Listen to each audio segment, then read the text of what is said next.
A message for artists. AI is a scapegoat for workers' precariousness. Let's form a union. Please bear with me and watch this until the end before lashing at me in the comments. In light of recent events, I couldn't help but notice that behind the understandable concern for the livelihood of digital artists, there lies a reactionary discourse, and a witch hunt has begun. The ones to fire in this case are the users of AI software, so-called cheaters and fake artists. The ones carrying the torches are often, but not always, short of words. Amongst them are great artists and important creators and influencers. And the pillar of the reasoning is an empty enigmatic, it's not real art because there is no effort behind it. That seems to be the only reason for the complaints of some. This is a conservative argument. We heard from traditional artists to digital ones thousands of times before.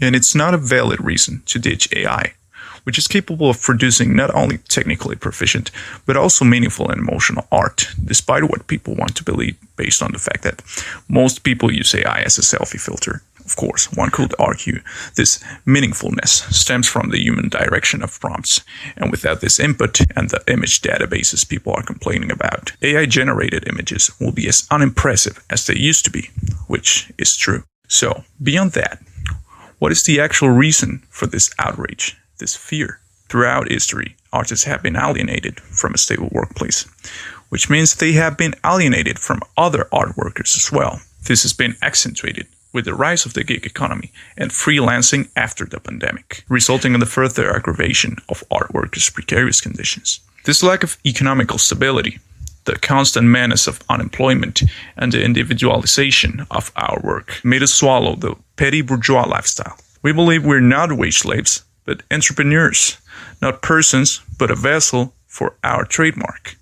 We are our own bosses, and other art workers are not our partners, but competition to us, and therefore we are the ones responsible for our own failure. At least this was the case, until we found a scapegoat, AI. Let's face the facts.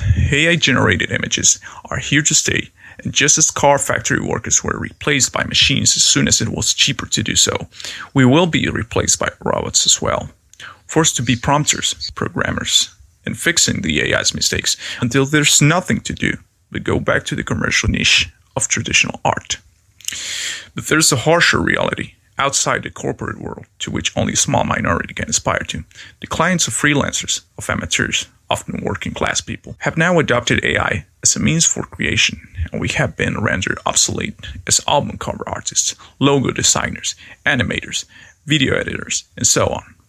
AI image generation has turned from an indie free work development to companies providing this service to the people that used to be our clients. This is the simple logic of capital. It concentrates on monopolies which predate the competition, something unavoidable on a market economy, as well as socializing our exploitation, vanishing the line between life and work that becomes one and the same, while we optimize our algorithmic reach, search for clout at the detriment of our integrity, and do anything but art. So, in conclusion, what can we do about it? This say no to AI movement was a flashy and sudden start, but it can't just stay there and be a fad. If we want actual change, and not just venting at the void, we need to shape a platform, build the means to resistance we always needed. Copyright laws don't exist to protect us. In fact, they've been a tool for rich people to profit off our work. We factually own nothing, most of us at least. And this stop training the algorithm with my art is something that could be done to regulate companies, but at the end of the day, it's the new please don't screenshot my NFT. I'm aware there are artists unions around the world, but that's mainly in the graphic industry. Most artists are not affiliated to a union, so this is a call to arms. Artists of the world, unite. Thanks for listening and keep doing what you do best.